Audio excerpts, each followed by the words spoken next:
Hi friends, நான் கடி செய்ய போகிறேன். எங்கள் வீட்டில் கடி ரொம்ப பிடிக்கும் எல்லாருக்கும். கடி அதிகமாக செய்வேன். ஃபஸ்ட்டு மோர் பேக்கெட் ஊற்றிக்கணும்.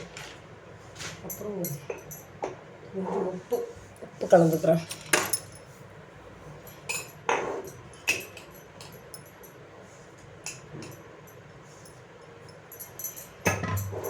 உப்பு போட்டதுக்கப்புறம் இதில் நான் மஞ்சள் இது எல்லாமே சேர்த்துப்பேன்.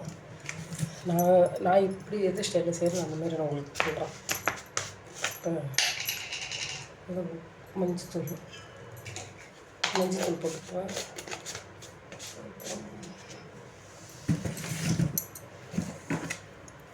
மிளகாத்தூள்,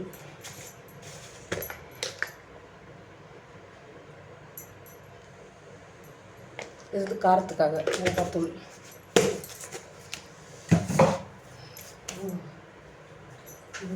தாளிக்கிறதுக்காக வரமிளகா எனக்கு இதில் இந்த கடியில் போட்ட வரமிளகா எனக்கு ரொம்ப பிடிக்கும். அதனால் அதிகமாக எடுத்துப்பேன். நான் போய் அதில் சோட்டில் அந்த குழம்புல சாப்பிட நல்லாயிருக்கும். அதனால் நிறைய வரமிளகா கலக்க இதில் கடலை மாவு போடணும். தண்ணி சேர்த்துக்கலாம். தண்ணி இது கொதிச்சு கடல மாவு நம்ம போட்டதுக்கப்புறம் ரொம்ப கட்டியாகிடும். அதுக்காக தண்ணி கொஞ்சம் கலந்துட்டோம்னா கரெக்டாக இருக்கும்.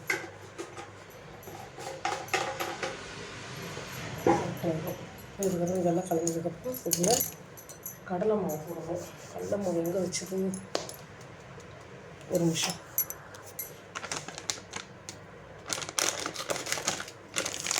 இந்த கடலை மாவு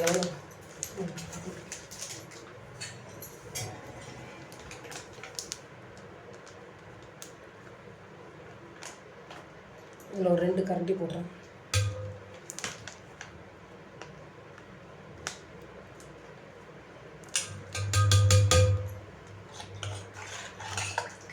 இதில் 2 கரண்டி போட்டுருக்கேன்.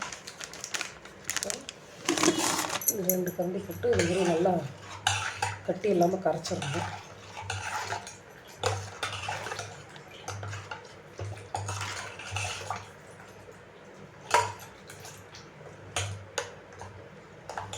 சிம்பிளான வேலை. மோர் தாளித்து சாப்பிட்றது வேலை இதுமாரி சாப்பிட்டா நல்லாயிருக்கும். எனக்கு தெரியும். இது சிம்பிளான வேலை. அதனால்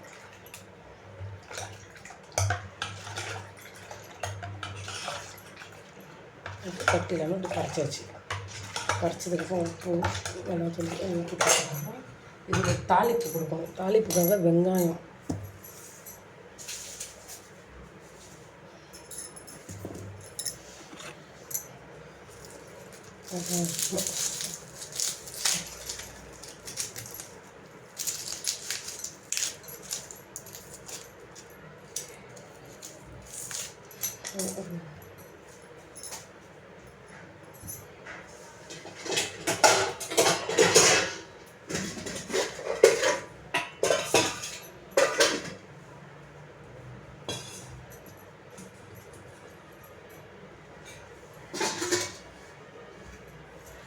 தாளிக்கிறதுக்காக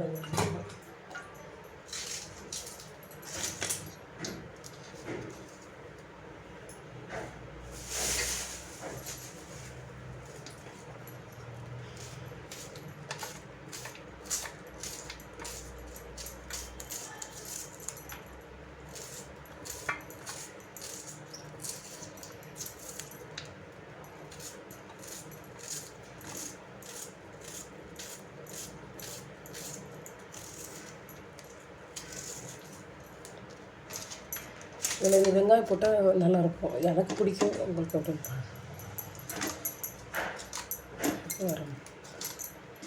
வரமிளகாய்,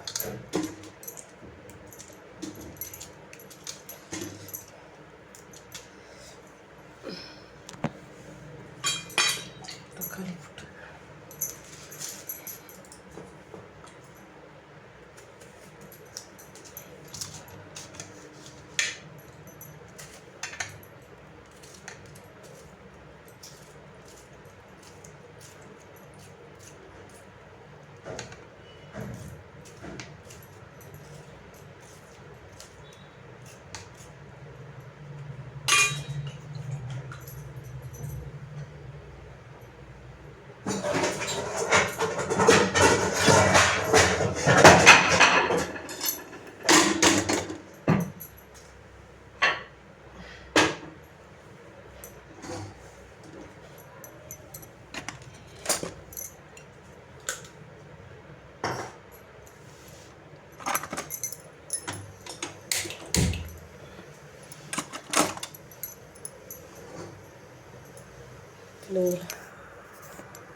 கடலை மாவு, உப்பு, மிளகாத்தூள், மஞ்சத்தூள் இதெல்லாமே போட்டு நல்லா கட்டி எல்லாம் மோர் இதெல்லாம் போட்டு நல்லா கட்டி இல்லாமல் கரைச்சி வச்சாச்சு. கொஞ்சம் தண்ணி மிக்ஸ் பண்ணியிருக்கேன். இது நல்லா கரைச்சிட்டு தாளிப்புக்கு வந்து வெங்காயம், தக்காளி, வரமிளகாய், கருவேப்பிலை போட்டுப்போம், கடுகு இதெல்லாம் போட்டு தான் தாளிக்கணும்.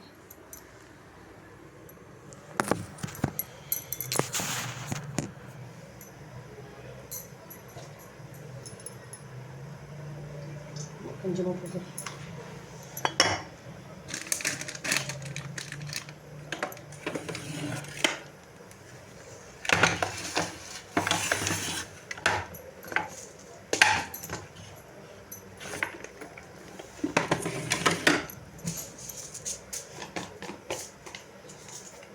எண்ணெய் காஞ்சதுக்கப்புறம் கடுகு போடுறேன்.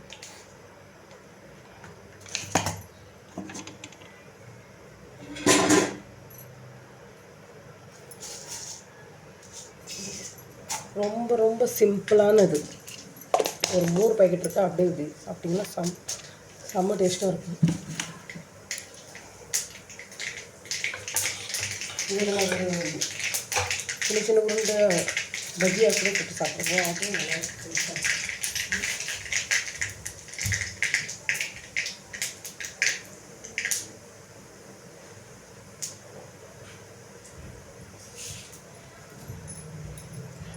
கருவேப்பிலை, வரமிளகாய்,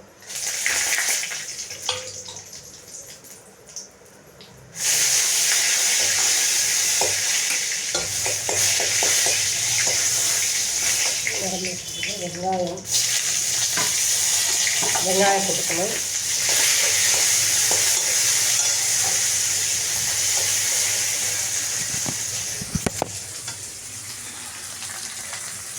வெங்காயம் போட்டு வதக்கிக்கலாம்.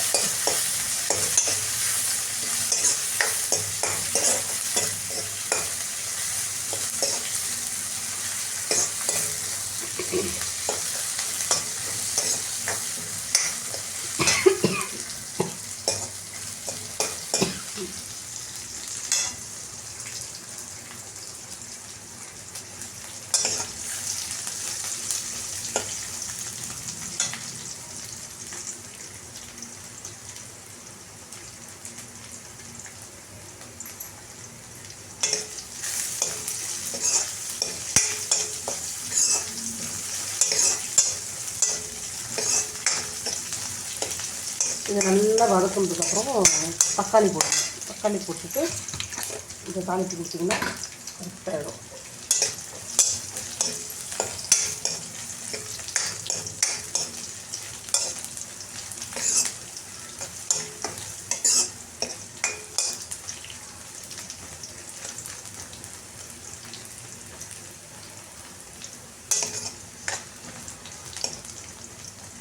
நமக்கு கொஞ்சம் அதிகமாக ப்ரௌன் கலர் வரணும்னு அவசியம் இல்லை. அப்படியே கொஞ்சம் லைட்டாக வெங்காயம் வதக்கினா சரி, நல்லாயிருக்கும் சாப்பிட. இதுக்கப்புறம் தக்காளி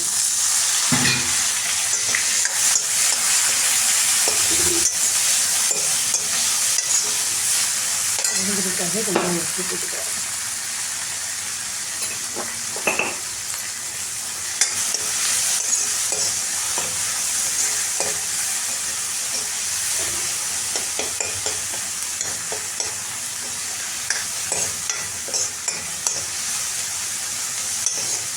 இதில் வச்சு இந்த பால்ஸ் கொடுத்து நல்லாயிருக்கும். ஒரு வீடியோவில் நான் போட்டிருக்கேன். இதோட இதுக்கப்புறம் இந்த இது பஜ்ஜியை மாரி சுட்டு போடுவாங்களோ அதில் உங்களுக்கு ஒரு வீடியோவில் போட்டிருக்கேன். ஷார்ட்ஸில் பாருங்கள் இருக்கும். அது செஞ்சு போடலாம். இது வந்து சிம்பிள். அது செஞ்சு போட்டோம்னா இன்னும் கொஞ்சம் டேஸ்டியாக இருக்கும். அது சாப்பிட்றதுக்கு பஜ்ஜியாக செஞ்சு போடுவோம். இதில் நாங்கள் யாருக்கும் தெரியாதில்லை, என் ஸ்டைலில் பண்ணுறவங்க தான். எல்லாருக்கும் தெரியும் எப்படி செய்யணும்ட்டு.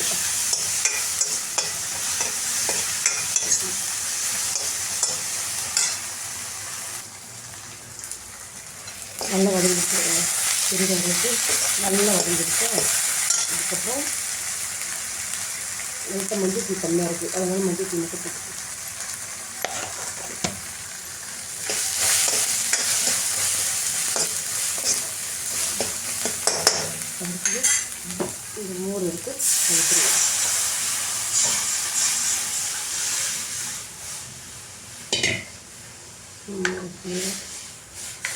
இன்னும் தண்ணி கம்மியாக இருக்குது.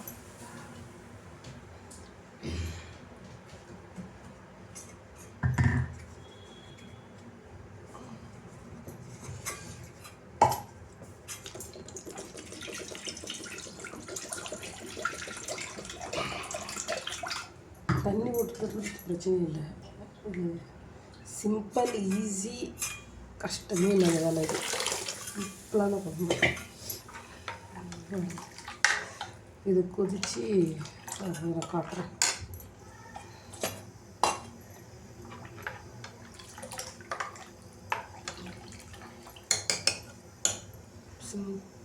ரொம்ப சிம்பிளான குழம்பு. நீங்கள் பண்ணி பாருங்கள். உங்கள் ஸ்டைல் என் ஸ்டைலில் மோர் குழம்பு பாருங்கள். மோர் குழம்பு கொதிச்சிருச்சு. நல்லாயிருக்கு பாருங்கள். நல்லாயிருக்கு. நீங்களே சொல்லுங்கள் எப்படி இருக்குன்ட்டு. பூரா கம்ப்ளீட் ஆகிடுச்சு. கொதி வந்து இதுக்கு ஜாஸ்தி அதிகமாக கொதிக்கணும்னு அவசியம் இல்லை. ஸ்மெல்லு ஒரு அந்த ஸ்மெல்லை முடிச்சுட்டு அது தன்னால் இதாகிடும், சரியாயிடும். நல்லாயிருக்கும். எப்படி பண்ணியிருக்குன்னு சொல்லி கமெண்டில் சொல்லுங்கள். என் சேனலை லைக் பண்ணுங்கள், சப்ஸ்கிரைப் பண்ணுங்கள். தேங்க்யூ.